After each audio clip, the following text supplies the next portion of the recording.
নমস্কাৰ মই জাহ্নবী দাসে সকলোকে মোৰ ইউটিউব চেনেল লাৰ্ণ উইথ জাহ্নবীলৈ স্বাগতম জনাইছো। আজি মই কিছুমান শৰ্ট কুৱেশ্যন লৈ আহিছো আৰু এই লজিক এণ্ড ফিলচফি দ্বাদশ শ্ৰেণীৰ তৃতীয় খণ্ডৰ পৰা আৰু ইয়াৰ কিছুমান শৰ্ট কুৱেশ্যনছ মই দিবলৈ চেষ্টা কৰিম। ইয়াৰ ফাৰ্ষ্ট কুৱেশ্যনটো হৈছে প্ৰকল্পৰ প্ৰথম স্তৰটো কি? ইয়াৰ এনসাৰ হ'ব প্ৰকল্পৰ প্ৰথম স্তৰটো হৈছে ঘটনা পৰ্যবেক্ষণ। কুৱেশ্যন নম্বৰ 2 প্ৰকল্প শব্দটোৰ অৰ্থ কি? প্ৰকল্প হৈছে কোনো জটিল ঘটনা বা পৰিস্থিতি ব্যাখ্যা কৰিবলৈ কৰা এটা সাময়িক অনুমান। কুৱেশ্যন নম্বৰ 3 প্ৰকল্পৰ এটা গুৰুত্বপূৰ্ণ উৎসৰ নাম লিখা। প্ৰকল্পৰ এটা অন্যতম গুৰুত্বপূৰ্ণ উৎস হৈছে সাদৃশ্যমূলক অনুমান। কুৱেশ্যন নম্বৰ 4 নিৰ্ণায়ক দৃষ্টান্ত মানে কি?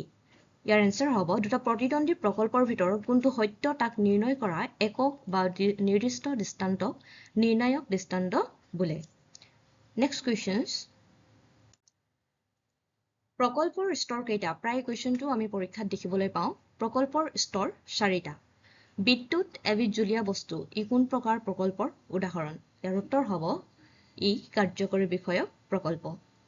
কুৱেশ্যন নম্বৰ 7 প্ৰকল্প সদায় সাময়িক চৰিত্ৰ শুদ্ধনে? আৰু ইয়াৰ শুদ্ধ উত্তৰটো হ'ব শুদ্ধ। কুৱেশ্যন নম্বৰ 8 বৰ্তমান সময়ত কাৰ মতে প্ৰকল্প 3 প্ৰকাৰৰ? আৰু ইয়াৰ উত্তৰটো হ'ব বৰ্তমান সময়ত ষ্টেবিঙৰ মতে প্ৰকল্প 3 প্ৰকাৰৰ। কুৱেশ্যন নম্বৰ 9 প্ৰকল্প হৈছে সাময়িক আনুমানিক ধাৰণা আৰু এই ধাৰণাটো সত্যনে? গতিকে ইয়াৰ এনসাৰ হ'ব সত্য। নেক্সট কুৱেশ্যন নম্বৰ 10 এইটো এটা ফিল ইন দ্য ব্লেংক হয়। প্ৰকল্প হৈছে এক ডেছ আনুমানিক ধাৰণা আৰু ইয়াৰ উত্তৰটো হ'ব সাময়িক। কুৱেশ্যন নম্বৰ 11 মিলৰ প্ৰকল্পৰ সংজ্ঞা অনুসৰি প্ৰকল্পৰ প্ৰথম স্তৰ কি? আৰু ইয়াৰ এনসাৰটো হ'ব ঘটনাৰ প্ৰাথমিক নিৰীক্ষণ। কুৱেশ্যন নম্বৰ 12 প্ৰকল্পৰ সমস্যা সমাধানৰ প্ৰক্ৰিয়া হয়নে? ইয়াৰ এনসাৰ হ'ব হয়। আজি ভিডিঅ'টি ইমানেই।